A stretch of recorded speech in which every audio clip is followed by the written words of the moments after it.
Morning, the 7th of November 2022, Monday morning. We're off again. Before I start, I want to talk about nurses today. But before I start, I want to give credit to Rotherham Council after yesterday's little rant. They've been out, they've been very busy. I've not been able to see through that window for 4 months. And they've been out to pick the dog shit up, they picked the paper. They were out, there was active all out park yesterday, so that's off term. It just shows the what's done it. Talking about nurses, 300,000 RCM members, they've been balloted, and it's not official yet, but it's looking like they've voted to go on strike. General Secretary Pat Cullen, she's saying they want to pay a rise 5% above inflation, which will be 15%. They're never going to get that, are they? And she's saying in real terms, wages have fallen 20% since 2010, and I agree with her, I'm sure they have.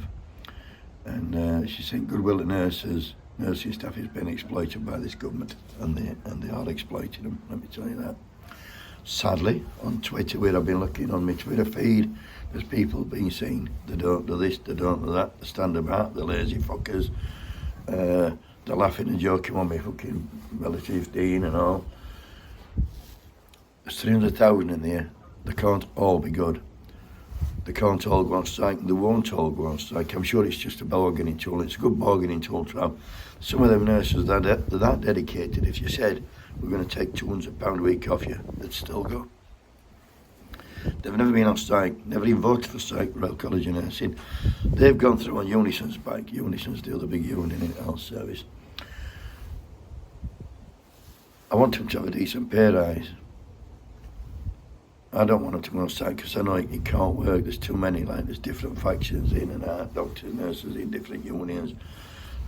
The people who go past picking lines. I'm not sure they've got public sympathy like people forget in pandemic when they were going out clapping for fucking nurses. Like, I even see my brother, I said, what they're doing, I'm giving them a clap. I said, give them a clap. Fucking, you shouldn't have voted these fuckers in. Should have get money, you should fucking clap, don't put any fucking snap on the table. And anybody who'll give them a fucking clap, you want to get your heads a fucking wobble because you're all as stupid as a fucking silly brother. Anyway, what they should do, instead of giving them a percentage across the board, they should, there's some nurses out there, nurse consultants, I know they're on £72,000. When I went in there, our top of band 5, 28,500. It's not gone up much.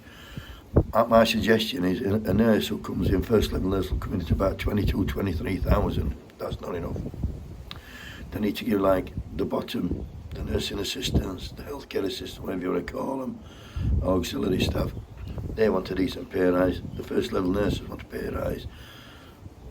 The nurses above that, the higher staff, they want a pay rise, but they don't want so big a pay rise. That's what I'm saying. But it boils me piss when public is slagging them down.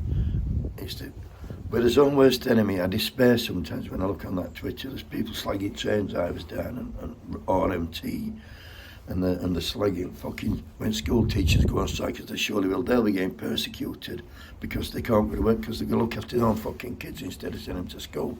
They'll get castigated for it. The only people I can see in a bit of sympathy is postmen, and they do deserve it. But as a group of working people, if we don't stick together, we've no fucking chance.